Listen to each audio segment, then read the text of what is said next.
Hey guys, welcome back to the channel. Today we're going to go over all of the brand new content in Hockey Ultimate Team, including a new setup and kind of theme build that I'm starting to put together on my actual God Squad. If you guys enjoyed the video, make sure you give the video a like and subscribe if you haven't already for the most up-to-date news, tips, and info for NHL 23.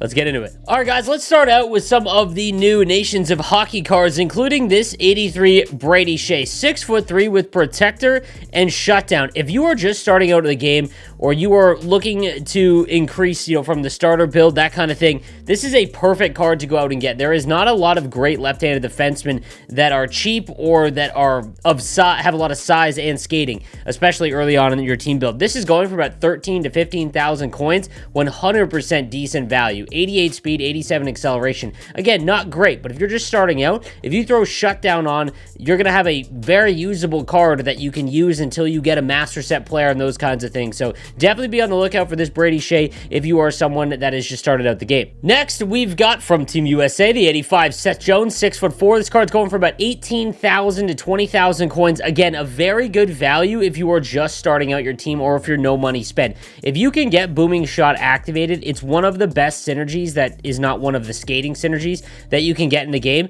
And he's got Silver Truculence. For anyone that doesn't know, Truculence's big ability and where it really becomes impactful in the game isn't from the gigantic hits. It's the ability to bump players off the puck when they are holding on to it, making it one of the best abilities in the game. 87 speed, 87 acceleration is not all that great, for sure, especially right now because you're getting a lot of 90-plus skaters. At 6'4" with Truculence, you're going to be able to shut a lot of people down for a very cheap price in the defensive zone. Next, for about 25,000 coins, you can get the 86 Team Canada Ryan Smith with Gladiator and Silver Big Tipper. If you've been watching my streams or been watching my channel for a while this year, you know that I'm a big fan of Big Tipper because the tip shots are just, I find them very fun to do, and once you get the setup for them, they're really effective as well. I'm not really one that enjoys the behind the net meta. I don't like doing it at all, and that's fine. So I'm leaning into the improved tip shots from NHL 23, and Ryan Smith would be a decent option if you are looking for a winger that has Big Tipper on him.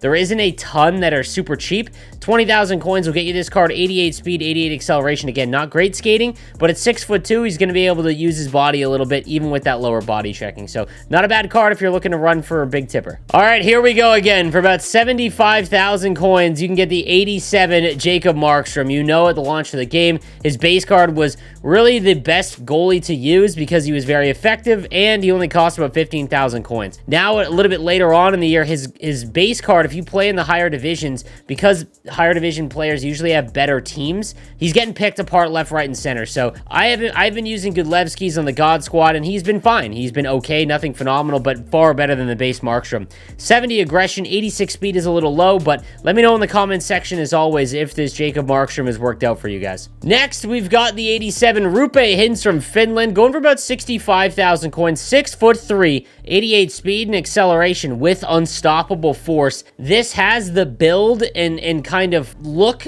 of the 85 Tage Thompson that came out a little bit earlier in the year, the primetime that famously just became one of the best primetimes that you could get. Very interesting card. I might try him out on the no money spent team because, again, 65,000 coins is pretty nice. A lot of these cards that have come out, guys, I want to talk about this, whether it be the Stars of the Month or the Nations of Hockey cards, they are putting great abilities on them, and it's starting to tank the X Factor price for a lot of the X Factors that, while good, don't have a lot of value long term. And if you remember back to NHL 22, X Factors cratered in price right after Team of the Year, and I might make a video on that. Maybe Market Monday will cover that a little bit. But this Rupe Hintz looks like he could be very usable. And then lastly, for the Nations of Hockey cards, this is why X Factors lose their value very, very quickly. All right, so I have Steven Stamkos' X Factor card on my no money spent team. It can now go up to 89. He's been one of the better cards because of his skating and his shot, and his X Factor can go up to 94 speed with Fly the Zone. Here's the thing, his abilities are all pretty mid. Like, they're not very good at all. This one has one of the best combos of abilities you can have on a forward in this game.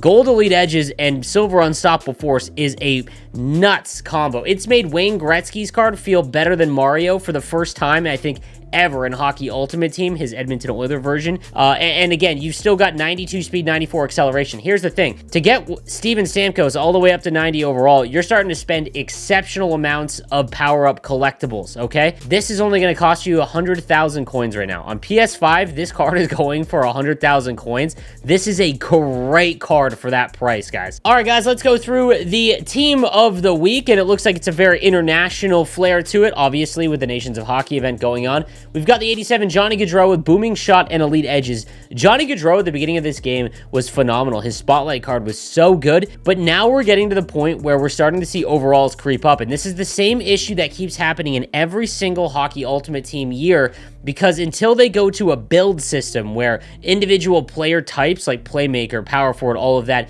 they really get flushed out, until they get away from this just everything goes up by one kind of, you know, way it progresses, it's always going to be like this. These smaller cards, unless they have like 90, I'm talking like 96 plus speed. Danny Breyer would be a good example. Anytime that you hold on to the puck, if you are not in, you know, if you're in the higher divisions, you can't cycle the puck with him. Like, you just get absolutely munched every time you try to hold on to the puck a little bit against all of these defenders that are now out in the game. You think about like Mackenzie Weegar, he has truculence, all the new team builders. These guys have really high body checking, and because they're bigger, and Johnny Gaudreau's only 5'9", he just gets knocked off the puck so easily. You'll see my review of the latest Nations of Hockey Master Set players, including Vrana and Patrick Kane.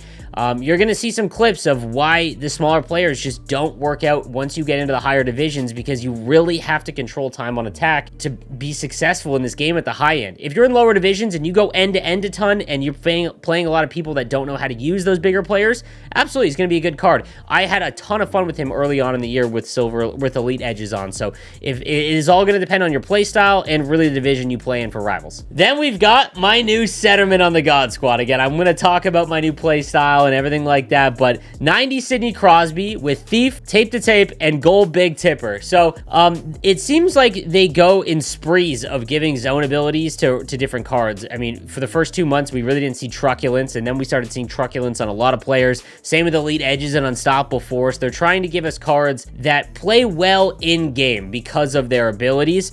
We didn't see any Big Tipper. In fact, this, I believe, is the 4th card in the game in totality to have Gold Big Tipper, and I ran 3 of them in Hut Champs today, and again, I'll have a video going over that, but nonetheless, this is a great Sidney Crosby card because of the center position. He's got Thief, which is a great synergy, one of the best. 90 speed, 90 acceleration, 90 faceoffs, 96 defensive awareness. Again, this is another perfect example as to why X Factor cards will always get their value crushed if they don't win Team of the Year or there isn't a future trade-in for them. Crosby's not going to win Team of the Year. He's having a fantastic season, but he won't win Team of the Year. And you can go out, this card right now is going for just an absurd price at like 250, 260. He's not worth that. He will come down, but once he's in around like 150, even like 160, I'd rather pay 160 than continually upgrade Sidney Crosby's X Factor. However, his X Factor is great, don't get me wrong. He's got Unstoppable Force, Elite Edges, all of that, but it just goes to show that the new cards that come out to unlock the X Factor tiers, they are usually better, or in some cases very close to the same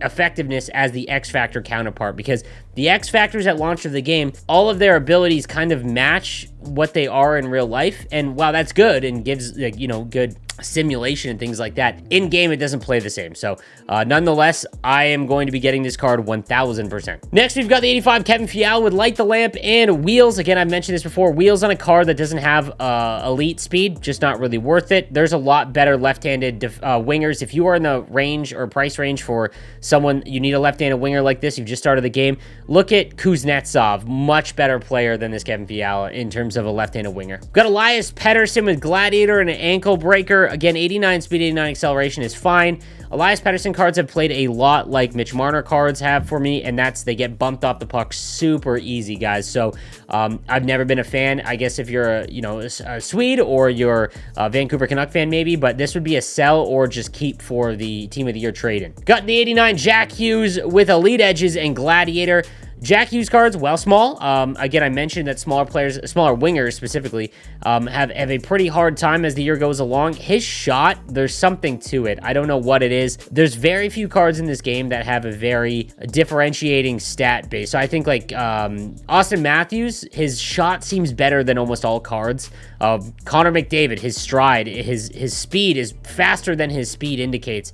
And I've always noticed that Jack Hughes' wrist shot has been automatic for me over the last few years. So could be a fun card. Robert Thomas is up next. This is a lame duck one, unfortunately. So this would be a trade-in. Tomas Hertl from Czechia, my man. Again, just not a very good HUT card. 87 speed, 87 acceleration, 81 on the draws. You're going to have to play him on the wing, and there's far better left-handed wingers. Sarah Nurse comes up next with well-rounded, no contest, and tape-to-tape. There's been a few women cards that have been phenomenal. You probably shy away from Sarah Nurse cards, though. They haven't really been all that impactful, so not a huge fan of this one. Jesper Bratt gets an 88 overall, another left-handed winger. Could be decent because of that shot, as well as his defensive awareness, things like that. But again, there's probably some better, cheaper left-handed wingers that you could go out and grab. Nick Foligno from Team USA gets one, spark and tape-to-tape. Nothing special here. This would be an 84 trade-in, in my opinion. Mike Fisher from Team Canada. Dangle City, probably the worst synergy in the game, and tape-to-tape. Again, not a lot going on here. If you packed him, I would sell him or use him for trade-ins. Alex Tuck, one of my favorite players currently in the NHL right now. I love my Buffalo Sabres. But again, just a rough, he's got great size, but just not enough skating at this point, and the ability is not what you want. All right, so on defense, we've got the 89 Victor Hedman with Gold Seeing Eye and Bombarded. Bombarded is awful. Send It is awful. Gold Seeing Eye, there might be something there. We'll talk about that in a minute. 87 speed, 87 acceleration. Again, I think that Victor Hedman's one of the best cards in the game because of his size, and if you go up against his X Factor still with Gold Stick 'em Up activated, he's very hard to get around. A lot of people have asked me about my thoughts on Victor Hedman's X Factor, and I think a lot of people just forget what it was like last year. If he didn't get Team of the Year, his card just becomes so expensive to upgrade. Like, we're talking like once he gets to like 90, 91, we're looking at 3 and then 4 collectibles, and he's gonna have 88 speed, which isn't totally damning, but once we get into like February, everyone's got like 95 and above speed, almost all the cards, so you can definitely get blown by there. So just something to keep in mind. That's why I'm not a huge fan of his X Factor. I think it's one of the best cards in the game currently, but just it's going to cost you a lot. And again, you can just go out and buy this Victor Hedman. Eric Carlson gets one for Sweden with Protector and tape-to-tape. Again, they're super, it's like they pick an ability and then they give it to all the cards. Tape-to-tape, not a huge fan of it all. A good skater, though, if you were looking for a mid-range defenseman, he's always a better one just because of his skating. So Daniela Pezsova, I think I'm saying the name right, 5'8", 161. Unless she has silver truculence, it's just going to be awfully tough to use her in-game on defense specifically. Tori Krug, same situation, really. 87 speed, 87 acceleration of 5'9". That's not going to do it. Alex Pietrangelo, former Niagara Ice Dog. Great size. Again, just needs an ability, I think, or some skating help. I know he gets spark here, but Fly the Zone would go a long way on Alex Pietrangelo cards, but could be if you're just starting your team. If he goes for the base price of 86s, it's not terrible. I'd probably go Dougie Hamilton, though. And then we've got Morgan Riley, always a very good skater at 85 overall, though. He's got heart and soul and third eye. This is bottom barrel, really, unless he's going for the base price of 85s, because there's just not a lot of great left-handed defensemen. In net, we've got the 85 Freddie Anderson from Denmark with Buzzing and Butterfly Effect. This could be a very good goaltender. He's got good size, and Butterfly Effect has proven to be one of the better abilities. 69 aggression is okay in the sweet spot, so he might be half decent. And then we got... All right, well, we're just going to move right on from him. I do want to bring up something that was tweeted out by EA Hawk, one of the content developers, just in regards to seasonal sets, because I know everyone's been asking, you know, what's going to happen with the new seasonal sets. Winter seasonal sets, they are coming. It looks like there might be an issue with them going in, but they are planning to have a 1-for-1 fall to winter exchange. So if you've got a ton of leftover seasonal rewards, probably just hold on to them, and you can do the trade-in for the winter ones. I would suspect you could go ahead and do the X Factor Choice Pack or the Icon Pack. So if you've saved a lot and you still have many, don't go out and rush and use them. It looks like there is going to be a trade-in. All right, then I told you guys I want to give you a quick team update. I will show you, and I'll do a full video on this, but I did notice that they did release some Gold Big Tipper cards, specifically Trevor Linden, Gold Big Tipper. Jay Beagle I have as a center because he's such a good center with Silver Big Tipper, and then Brady Shaw with Gold Big Tipper. Again, I'm going to have a video that's going to go over how this went, but it has been super fun. But there is another caveat to using cards that have Big Tipper, guys, because I didn't really notice that much of a difference from just Big Tipper alone. Where I did notice a lot of difference is when I activated Seeing Eye on every single one of my defensemen while using Big Tipper while they were out on the ice. And I gotta say, the meta is what it is. Behind the net, all of that. You've got to find ways to have fun in this game. And this, if you weren't in my stream, this was the most fun I've had in the game in years, to be honest with you. Because there is skill to it. And again, I'll have a video that I'll go over. But just something I wanted to show you guys. Because again, I think that we all get trapped into whatever the highest overall is. Whatever the fastest card or biggest card is. And I want to show you guys that I have the best team in the game, essentially. And this is my second line. So I'm just trying to find ways to have fun. Let me know what you guys think in the comment section down below, and I'll see you next time. Have a good one.